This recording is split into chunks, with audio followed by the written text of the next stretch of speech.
السنة أجواء الصيف كلش حارة، وأنا اليوم قررت أسوي مسبح بداخل البيت. جبنا المادة مالتنا والسيراميك. طبعا هاي المادة طلبناها من معمل رويال للمادة اللاصقة، مصنعين هذه المادة خصيصا للمسابح، يقولون عليها خوش مادة وبها ضمان 25 سنة. فهسه احنا شو نسوي؟ نقول يا الله ونبلش بالعمل مالتنا ونشتغل بالمسبح اللي أنا اليوم راح أسويه خصيصا للأطفال وبداخل المهم البيت. أول شيء نسوي نستخدم المادة على الجدران وعلى قطعة السيراميك، ونبلش ندستر أول قطعة سيراميك بالمسبح مالتنا اللي قلت لكم راح نسويه خصيصا للأطفال، وراح نفحص بهذه المادة ونشوف إذا كانت مقاومة للمي أو لا. مثل ما تشوفون مستمرين بالعمل، كملنا الجدران مالتنا وهسه راح نبلش بالارضيه. وطبعا بنفس الطريقه ندهن صبه الارضيه بالماده، وندهن قطعه البورسلين او السيراميك بالماده. مثل ما تشوفون قدامكم بهاي طريقه العمل اللي جاي نشتغل بها حاليا، حتى بالبيوت جاي نشتغلها بهاي الطريقه. طبعا اهم شيء لازم ننشر الماده اللي على الارض بمستوى واحد وما نخلي بها اي فراغات ومسامات ويصير بها تسريب. المهم وهسه بعد ما كملنا تطبيق الجدران والارضيه بلشنا بالتشربت. لازم نشربت الارضيه مالته والجدران بصوره صحيحه وما نخلي بها اي فراغات. وهسه ورا ما كملنا راح نتركه لمده 24 ساعه. ومثل ما قلت لكم بالبدايه استخدمنا ماده رويال اللي خصيصا مصنعه للمسابح. المهم ما طول عليكم الفيديو، رجعنا باليوم الثاني وترسنا المسبح مالتنا، هذا المسبح الصغير اللي قلت لكم مسوينه خصيصا للاطفال،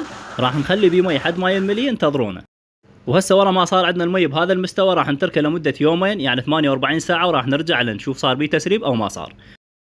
وهنا رجعنا ورا يومين والحمد لله ما عندنا اي مشاكل واي تسريب بالمسبح مالتنا ما صار. طبعا احنا استخدمنا ماده رويال لعده اسباب. اول شيء هذه الماده مصنعه خصيصا للمسابح، وثاني شيء الصنع مالتها محلي وبها ضمان 25 سنه، والاسعار مالتها تنافسيه واسعارها كلش مناسبه. طبعا انا انصحكم باستخدامها، جربوها وراح تشوفون القوه مالتها والصلابه. وهنا وصلنا للنهايه وتحياتي لكم.